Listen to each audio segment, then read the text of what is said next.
Juntos mais uma vez para o nosso estudo em grupo. Estamos estudando nos domínios da mediunidade.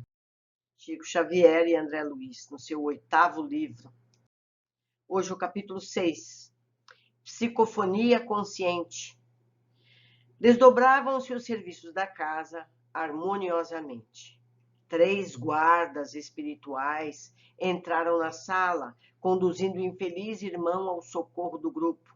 Nós já comentamos sobre o sistema de segurança das casas espíritas bem organizadas, né? Seguindo, era infortunado solteirão, desencarnado, que não guardava consciência da própria situação. Incapaz de enxergar os vigilantes que o traziam, caminhava à maneira de um surdo cego, impelido por forças que não conseguia identificar. É um desventurado obsessor, que acabam de remover do ambiente a que desde muito tempo se ajusta, informou Aulus compadecido. Desencarnou em plena vitalidade orgânica, depois de extenuar-se em festiva loucura. Letal intoxicação cadaverizou-lhe o corpo, quando não possuía o menor sinal de habilitação para aconchegar-se às verdades do espírito. Ou seja, ele estava, digamos que, numa rave atual, né? Numa festa de loucuras químicas e mentais. E como quem já conhecia as particularidades da prestação de socorro, que de certo for antecipadamente preparada, continuou explicando.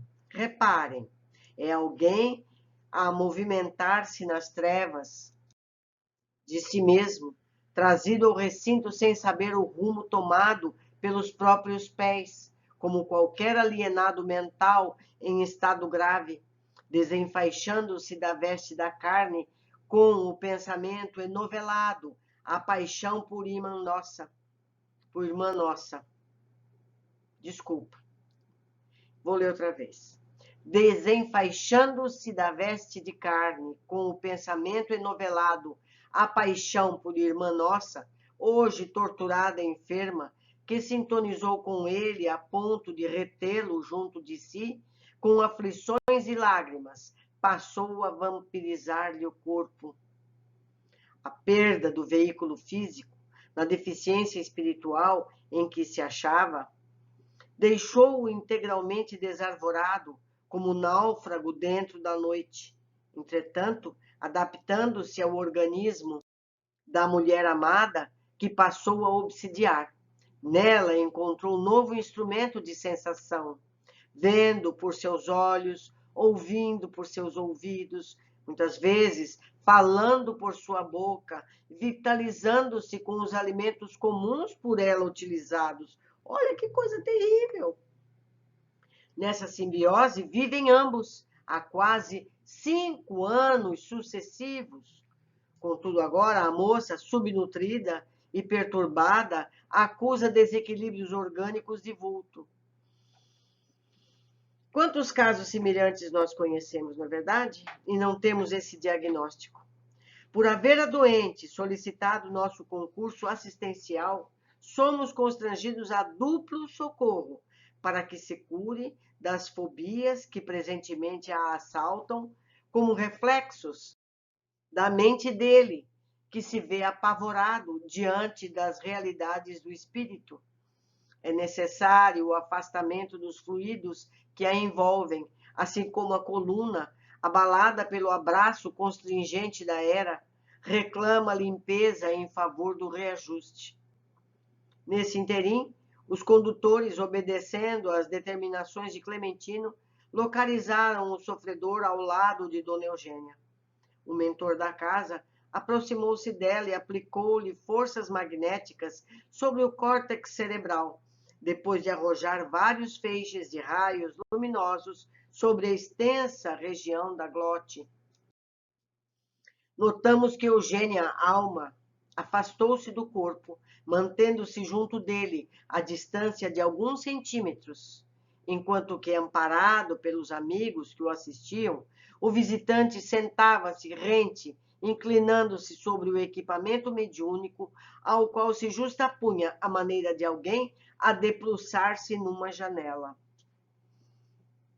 Ante o quadro, recordei as operações do mundo vegetal, em que uma planta se desenvolve à custa de outra, e compreendi que aquela associação poderia ser comparada a sutil processo de enxertia neuropsíquica.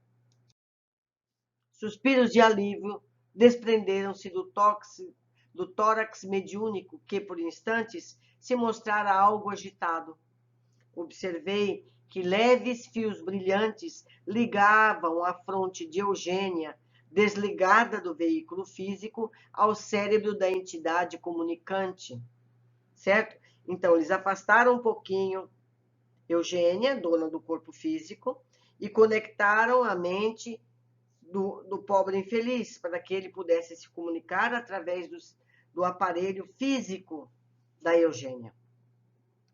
Porque eu lhe dirigisse um olhar de interrogação e estranheza, Aulus explicou prestimoso. É o fenômeno da psicofonia consciente, ou trabalho dos médiuns falantes. Embora senhoreado às forças de Eugênia, o hóspede enfermo do nosso plano permanece controlado por ela, a quem se emana pela corrente nervosa, através da qual estará nossa irmã informada de todas as palavras que ele mentalize e pretenda dizer. Ela pode censurar. Efetivamente, apossa-se ele temporariamente do órgão vocal apenas, de nossa amiga, apropriando-se de seu mundo sensório, conseguindo enxergar, ouvir, raciocinar por algum equilíbrio por intermédio das energias dela. Mas Eugênia comanda, firme as rédeas da própria vontade, agindo qual se fosse enfermeira, concordando com os caprichos de um doente, no objetivo de auxiliá-lo. Esse capricho, porém, deve ser limitado, porque consciente de todas as intenções do companheiro infortunado, a quem empresta o seu carro físico, nossa amiga reserva-se o direito de corrigi-lo em qualquer inconveniência pela corrente nervosa, conhecer-lhe-á as palavras na formação, apreciando-as previamente, de vez que os impulsos mentais dele lhe repercutem sobre o pensamento cernento como verdadeiras marteladas. Pode, assim, frustrar-lhe qualquer abuso, fiscalizando-lhe os propósitos e expressões, porque se trata de uma entidade que lhe é inferior pela perturbação e pelo sofrimento em que se encontra, e a cujo nível não deve arremessar-se, se quiser ser-lhe útil. O espírito em turbação é um alienado mental, requisitando auxílio nas sessões de caridade, qual a que presenciamos. O primeiro socorrista é o médium que o recebe, mas se esse socorrista cai no padrão vibratório do necessitado que lhe roga serviço, há pouca esperança no amparo eficiente.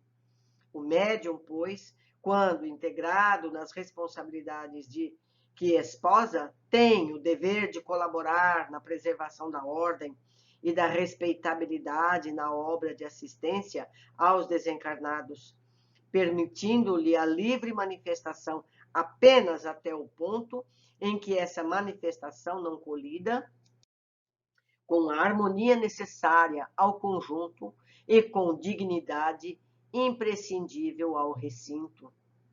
Então, alegou Hilário, nesses trabalhos, o médium nunca se mantém a longa distância do corpo.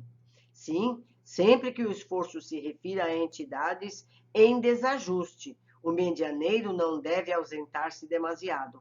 Com um demente em casa, o afastamento é perigoso, mas se o nosso lar está custodiado por amigos cônscios de si, podemos excursionar até muito longe, porquanto nosso domicílio demor-se-á guardado com segurança. No concurso aos irmãos desequilibrados, nossa presença é imperativo dos mais lógicos. Fitou Eugênia, preocupada e vigilante, ao pé do enfermo, que começava a falar, e sentenciou: se preciso, nossa amiga poderá retomar ao próprio corpo num átimo. Acham-se ambos num consórcio momentâneo, em que o comunicante é a ação, mas no qual a médium personifica a vontade em todos os campos de trabalho. É natural que o superior seja responsável pela direção do inferior. O visitante passou a destra pela face num gesto de alívio e bradou, transformado: vejo, vejo, mas por que encantamento me prendem aqui? Que algemas me afivelam a este móvel pesado? E, acentuando a expressão de assombro, prosseguia: qual o objetivo desta assembleia em silêncio de funeral? Quem me trouxe? Quem me trouxe? Vimos que Eugênia, fora do veículo denso, escutava todas as palavras que lhe fluíam da boca, transitoriamente ocupada pelo peregrino das sombras, arquivando-as de maneira automática no centro da memória. O sofredor, disse o assistente convicto, ao contato das forças nervosas da médium, revive os próprios sentidos e deslumbra-se. Queixa-se das cadeias que o prendem, cadeias essas que em 50% decorrem da contenção cautelosa de Eugênia. Ele se sente amarrado, mas na verdade é Eugênia que o mantém equilibrado, seguro dos seus movimentos. Porta-se dessa forma como um doente controlado, qual se faz imprescindível, uma camisa de força. E se nossa irmã relaxasse a autoridade? Inquiriu Hilário curioso. Não estaria em condições de prestar-lhe benefícios concretos, porque então teria descido ao desvairamento do mendigo de luz que nos propomos auxiliar, esclareceu o nosso instrutor com calma. E numa imagem feliz, para ilustrar o assunto, ajuntou: um médium passivo, em tais circunstâncias, pode ser comparado à mesa de serviço cirúrgico, retendo o enfermo necessitado de concurso médico. Se o móvel especializado não possuísse firmeza e humildade, qualquer intervenção seria de todo impossível. Mas nossa amiga está enxergando conscientemente a entidade que lhe associa o vaso carnal com tanta clareza quanto nós? Perguntei por minha vez, atento aos meus objetivos de aprendizado. No caso de Eugênia, isso não acontece, elucidou Aulus condescendente, porque o esforço dela na preservação das próprias energias e o interesse na prestação de auxílio, com todo o coeficiente de suas possibilidades, não lhe permitem a necessária concentração mental para surpreender-lhe a forma exterior. Entretanto, reproduzem-se nela as aflições, os achaques do socorrido. Sente-lhe a dor e a excitação, registrando-lhe o sofrimento e o mal-estar. Ao passo que se dilata a nossa conversação, o comunicante gritava contundente: estaremos, porventura, num tribunal? Por quê? Uma recepção estranha quanto essa? Quando sou o importunado que comparece? A mim, Libório dos Santos, ninguém ofende sem revide. Como se a consciência o torturasse através de criações interiores que não nos era dado perceber, vociferava frenético. Quem me acusa de haver espoliado minha mãe, lançando-a ao desamparo? Não sou culpado pelas provações dos outros. Não estarei acaso mais doente que ela? Nessa altura, Hilário fixou o obsessor compadecidamente e indagou respeitoso: não serão os seus padecimentos simples angústia moral? Não tanto assim, aclarou Aulus, e as crises morais de qualquer teor se nos refletem até no veículo de manifestação.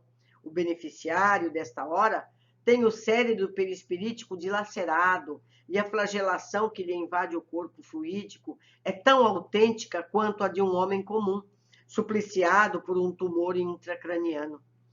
Olha que interessante. Demonstrando-se sumamente interessado no estudo, Hilário acentuou: se fôssemos nós, os companheiros encarnados, com sede de maiores conhecimentos da vida espiritual, Poderíamos submetê-lo a interrogatório minucioso?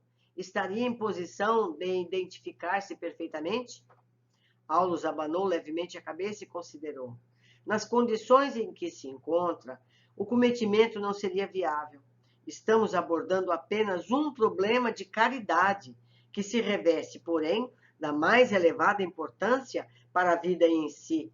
Na hipótese de efetivarmos o tentame, conseguiríamos tão somente infrutuosa inquirição endereçada a um alienado mental que, por algum tempo, ainda se mostrará lesado em expressivos centros de raciocínio, trazendo consigo a herança de uma existência desequilibrada, fortemente atraído para a mulher que o ama e de que, em vez de desabrido perseguidor, a nada aspira, por agora, senão a vida parasitária junto à irmã de cujas energias se alimenta, envolvendo-a em fluidos enfermiços, e nela se apoia, assim como a trepadeira que se alastra e prolifera sobre um muro.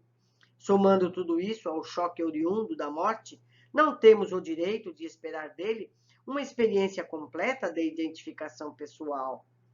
Enquanto isso, Libório prosseguia alucinado. Quem poderá suportar esta situação? Alguém me hipnotiza? Quem me fiscaliza o pensamento? Valerá restituir-me a visão, manietando-me os braços? Fixando-o com simpatia fraterna, o assistente informou-nos. Queixa-se ele do controle a que é submetido pela vontade cuidadosa de Eugênia.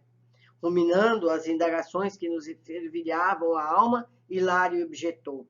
Consciente a médio qual se encontra, e ouvindo as frases do comunicante que lhe utiliza a boca, assim vigiado por ela, é possível que Dona Eugênia seja assaltada por grandes dúvidas.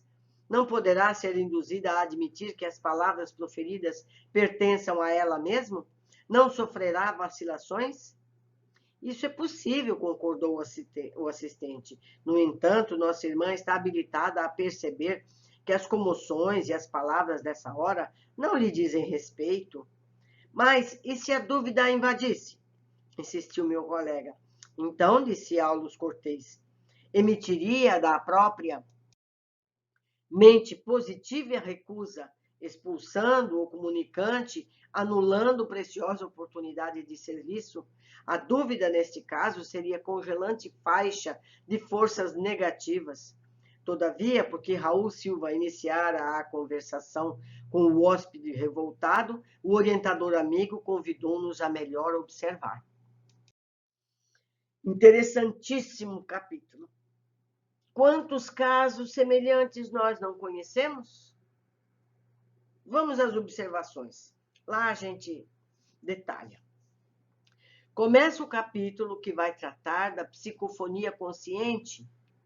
Um grupo de guardas traz o infeliz desencarnado que morreu jovem, foi retirado do ambiente em que estava ligado na Terra.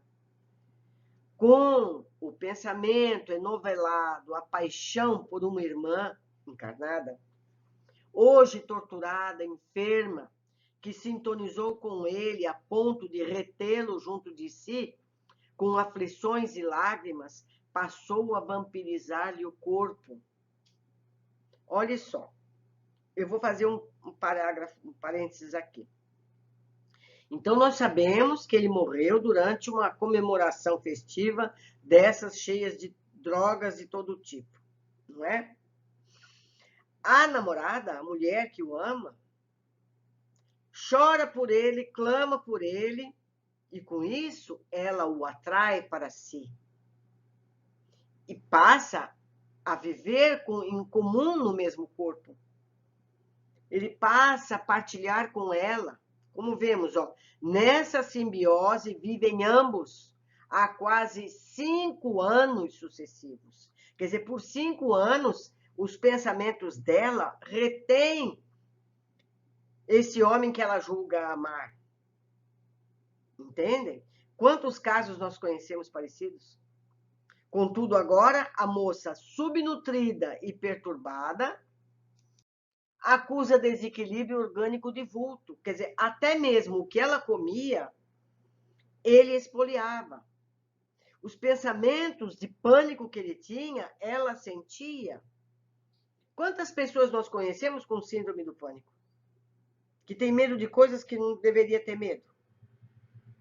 Seriam casos similares? É possível? É possível?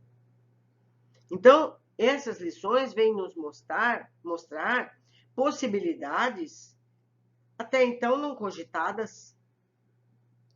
Vemos aqui o risco dessas fixações mentais com pessoas que já morreram. E mais, isso pode acontecer também entre vivos. Há pessoas que são obsessoras de outras mentalmente, certo? Então, é preciso muito cuidado com as paixões excessivas, com os ódios excessivos, porque é a mesma coisa. O amor e o ódio são sentimentos similares em potência. Os dois podem amarrar seres. Mas vamos às observações que eu fiz. Vemos aqui as consequências do exagerado apego às pessoas, especialmente quando desencarnam. É criada uma ligação que passa a ser prejudicial a ambos, porque ele não seguiu o caminho dele, o encarnado e o desencarnado, gerando um estado doentio que tende à obsessão. Jesus nos disse: deixemos os mortos enterrarem os mortos.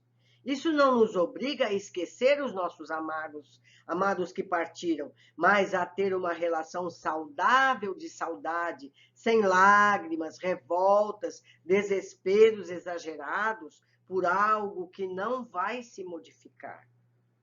O entendimento de que a pessoa vive agora uma vida pessoal em outro local precisa ser estabelecido no nosso entendimento. Certo? Então, e o que fez essa situação foi o amor entre duas pessoas. A gente acha amar não é ruim? Sim, mas a gente não pode ter apego. Quem ama, liberta, não é? Vamos adiante. André nos descreve o processo de ajustamento entre médium e o espírito, lembrando que cada caso tem resolução específica. Nós estamos analisando esse caso, essa médium, com esse espírito. Outros podem ser ligeiramente diferentes.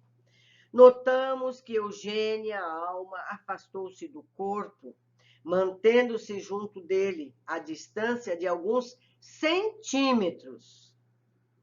Ela está presente. Enquanto que, amparado pelos amigos que o assistiam, o visitante sentava-se rente, inclinando-se sobre o equipamento mediúnico, ao qual se justapunha a maneira de alguém a desbruçar-se numa janela. Aquela associação poderia ser comparada a sutil processo de enxertia neuropsíquica. Eu reforço que todas as letras em amarelo são cópia fiel do original. Os meus comentários eu deixo em branco. Eu lembro, apenas a garganta espiritual se justapôs a médium, certo? Então, o espírito foi levado, porque ele estava contido, a justapor a garganta dele com a garganta da médium. Portanto, Eugênia continua com a sua lucidez pessoal. E detalha, é o fenômeno da psicofonia consciente, ou o trabalho dos médiuns falantes, embora senhoreado às forças de Eugênia, o hóspede enfermo do nosso plano permanece controlado por ela, a quem se emana pela corrente nervosa, através da qual estará nossa irmã informada de todas as palavras que ele mentalize e pretenda dizer. Então, ela sabe tudo que ele está pensando. Então, ela pode impedir que ele fale ou alterar aquela palavra pesada, densa, que não convém ser proferida. Seguindo, vemos a importância do controle vibratório que o médium deve manter. Certo? O primeiro socorrista é o médium que o recebe, Mas, se esse socorrista cai no padrão vibratório do necessitado, que lhe roga serviço, há pouca esperança no amparo eficiente. O médium, pois, quando integrado nas responsabilidades que esposa, tem o dever de colaborar na preservação da ordem e da responsabilidade na obra de assistência aos desencarnados, permitindo-lhe a livre manifestação apenas até o ponto em que essa manifestação não colida com a harmonia necessária ao conjunto e com a dignidade imprescindível ao recinto, ao centro espírita, ao centro de socorro que esse espírito está sendo acolhido. O capítulo centrou no processo mediúnico, mas eu destaco aqui o processo obsessivo que a moça estava vivendo. Convido vocês a relerem esse capítulo, seja aqui, seja no livro físico, e verem o que essa moça estava vivendo, que processo de doença ela estava vivendo, e comparem com situações que nós conhecemos no dia a dia. Lembrando que esse livro foi escrito em meados do século passado. Hoje, esses fatos são mais comuns, são mais veiculados, estão nos consultórios médicos, psicólogos ou psiquiatras, certo? Então, vamos nos atualizar quanto a esses casos. Fico por aqui, deixando meu e-mail, a forma de se encontrarem comigo. Escrevam, me ajudem a entender melhor todo esse estudo que estamos fazendo. Agradeço a vocês, um grande abraço. Até o próximo capítulo.